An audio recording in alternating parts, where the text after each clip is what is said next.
Kebahagiaan ketika dirumuskan oleh para filsuf hasilnya berbeda. Kebahagiaan ketika dirumuskan oleh orang-orang rasionalis mungkin berbeda. Kebahagiaan oleh neuroscience mungkin berbeda. Kebahagiaan dari sisi psikologi juga akan berbeda. Saya ingin mencoba bagaimana tasawuf melihat kebahagiaan. Pertama kali adalah kebahagiaan perlu dirawat, karena kebahagiaan juga akan berakhir. Seperti juga penderitaan akan berakhir dan kehidupan kita juga pasti akan berakhir. Persoalannya adalah perawatan terhadap kebahagiaan dari berbagai sampah-sampah yang masuk dalam pikiran kita. Yang mengganggu kebahagiaan adalah kesedihan, kemarahan, hasud, dendam, kebencian, dan sebagainya. Itu kita coba membentengi diri kita, jangan sampai mengganggu kebahagiaan itu. Jadi gimana artinya? Dengan hati yang besar, siap selalu memaafkan kesalahan siapapun. Sebab kalau tidak itu bisa mengganggu. Di tengah kita bahagia, kita kesal, hilang semua itu bahagianya. Atau dendam, atau hasud dan sebagainya. Itu merawat kebahagiaan dari gangguan-gangguan yang datang kemudian. Kemudian kepasrahan diri kita kepada Tuhan. Siap menerima apapun yang menjadi ketentuan Tuhan. Dan semuanya selalu kita syukuri. Seperti yang kita bacakan di setiap sholat subuh, ada doa kunut itu, yang bunyinya tanda kutip seperti ini. Walakal hamdu ala ma qadait, kami selalu memujimu apapun yang menjadi keputusanmu. Aku selalu memujimu apapun keputusanmu. Itu adalah kepasrahan total kepada Allah. Jadi tidak pernah berkeluh kesah. Tidak pernah berkeluh kesah, yang ada kita selalu memuja Allah. Ketika kita bercerita tentang kesusahan yang kita hadapi kepada siapapun, kepada teman, kepada sahabat, kepada orang tua, ketika menceritakan kesusahan, itu sama dengan komplain kepada Tuhan. Ini artinya komplain kepada Tuhan, kenapa nasibku seperti ini? Kenapa aku harus menghadapi kesulitan seperti ini? Kenapa orang menipu diriku dan sebagainya? Bahwa ketidakmengertian kita itu kita batasi saja dua opsi, suudzon atau husnudzon. Praduga baik atau praduga buruk kepada Tuhan. Selagi kita mempunyai praduga baik kepada Tuhan, maka kita mencoba untuk melakukan interpretasi secara positif. Barangkali ada hikmahnya, mungkin ini yang terbaik. Satu contoh dalam Al-Quran, Nabi Khidir membunuh anak kecil yang diduga nanti bakal menjadi penjahat dan akan menyakiti orang tuanya, sedangkan orang tuanya anak soleh. Secara hukum, bisakah seseorang dihukum karena diduga akan melakukan kejahatan? Ini hukum tidak memperkenankan orang dihukum karena dugaan. Ya, tindak kriminal itu baru dihukum ketika sudah dilaksanakan, tapi baru niat dan tujuan tidak bisa. Andaikan orang yang ditinggal mati oleh anaknya, seperti mudah-mudahan Allah berikan kesabaran kepada Bapak Ridwan Kamil, anaknya meninggal dunia di Swiss sedang berenang di sungai, ya, yang masih dingin itu.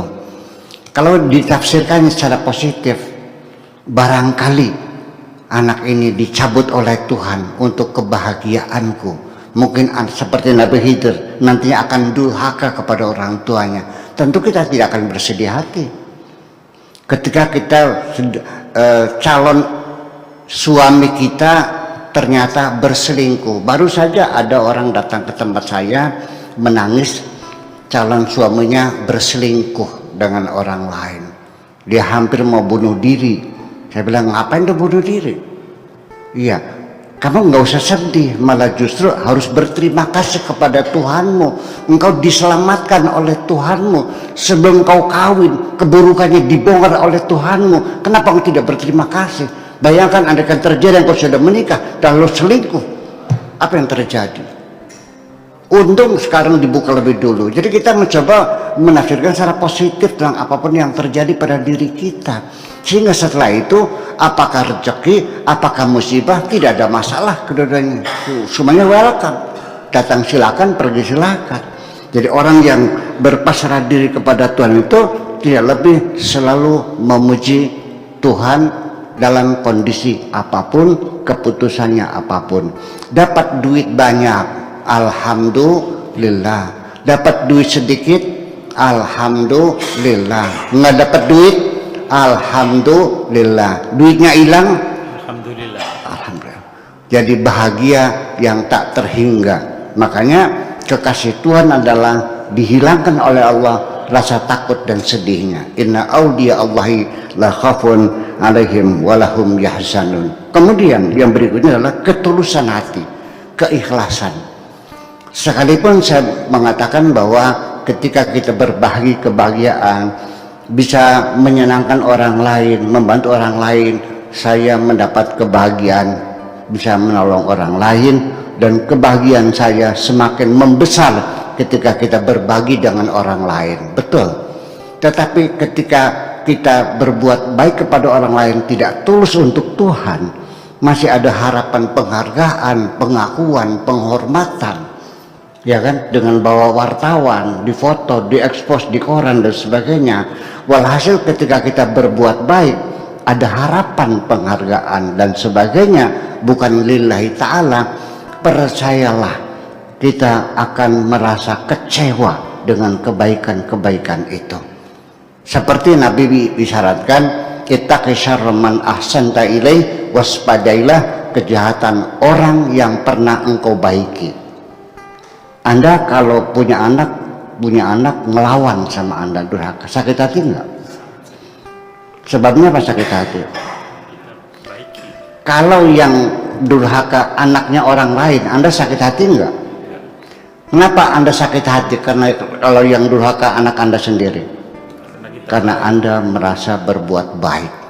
Jangan-jangan di balik kebaikan kita, di situ tersimpan kekecewaan kita dan kesedihan kita ketika kebaikan tidak ditujukan kepada Allah Subhanahu wa ta'ala. Perlunya ketulusan dan keikhlasan supaya kita di penghujungnya jangan kecewa.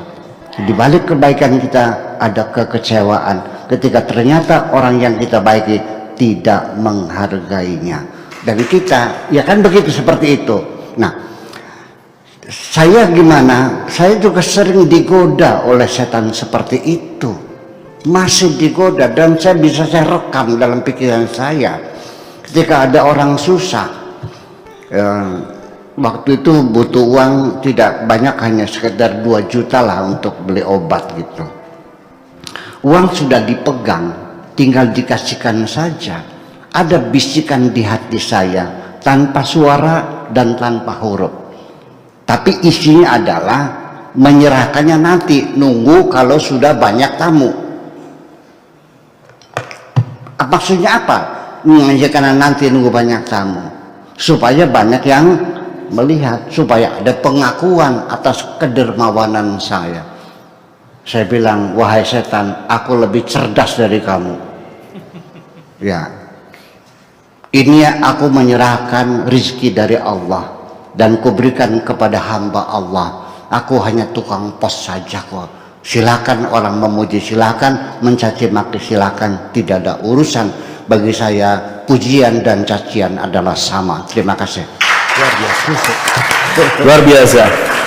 Bahagia itu perlu dirawat karena akan berakhir. Yang merobohkan bahagia itu adalah berupa hasut, dengki, marah, benci, dendam. Pasrah adalah jalan tercepat menuju bahagia. Tentu pasrah kepada Allah. Jangan komplain kepada Tuhan dengan mengumbar penderitaan kita pada orang lain. Ya Rasulullah.